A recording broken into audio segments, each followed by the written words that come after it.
garbukiya akkuma siin namnitti magarte sindiisuu bullootiya akkuma siin dhiifnetti dhaalatte jaalachuun duruu jira harkuma rakkoo seene barana.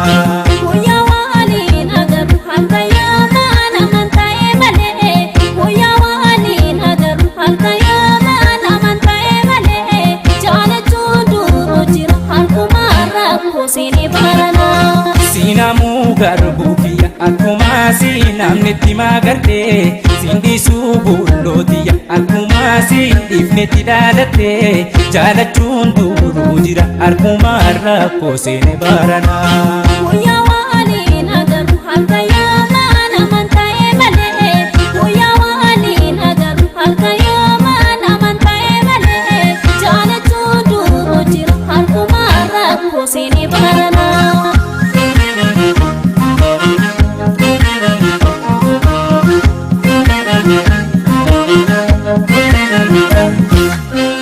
Sanate gubbaan hurriidhaaf laftiin argamu garaan jaalala gowwaadha sobaan ayyamu haadhaan teenye wal yaaduun homaan argamu yoo na yaadde kootu maal uffalliin qabamu. Hin deemin dukkana keessa uftuullee eenyu si kaasa. Hin deema warri na eega gurgootu taa'ee si eega. Hirroobaa na borrachiisa kophaa goosirraa na jeesa. Hindeessa guddaa bobeessi eegi humna kee cimsi.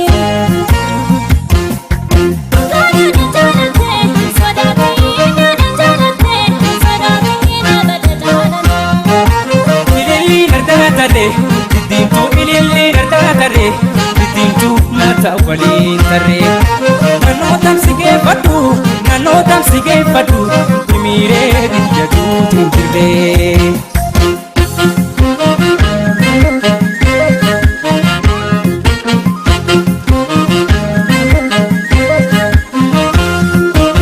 Sinamu garbukiya akkuma siin namnitti magarte sindiisuu bullootiya akkuma siin dhiifnetti dhaalatte jaalachuun duruu jira harkuma rakkoo seene barana.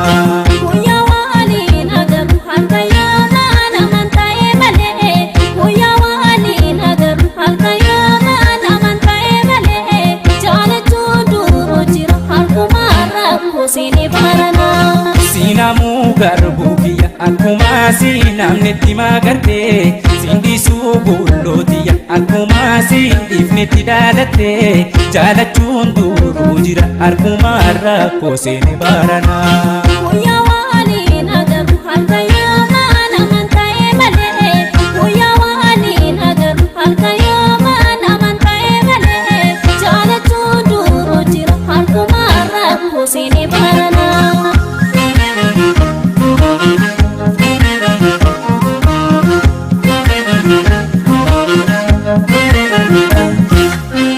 Dhufeera nan dadhabsiifne fageenyi karaa wal taphachiisaa ooleha gallu wal biraa bareedni garaan jabaatu hubadhe sirraa shayya gubbaatti si eega hin oolinarraa.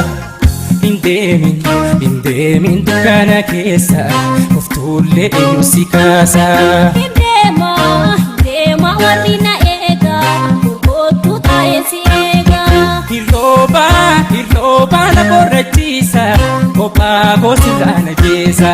Hindeessa guddaa bobeessi eegi humna kee cimsi.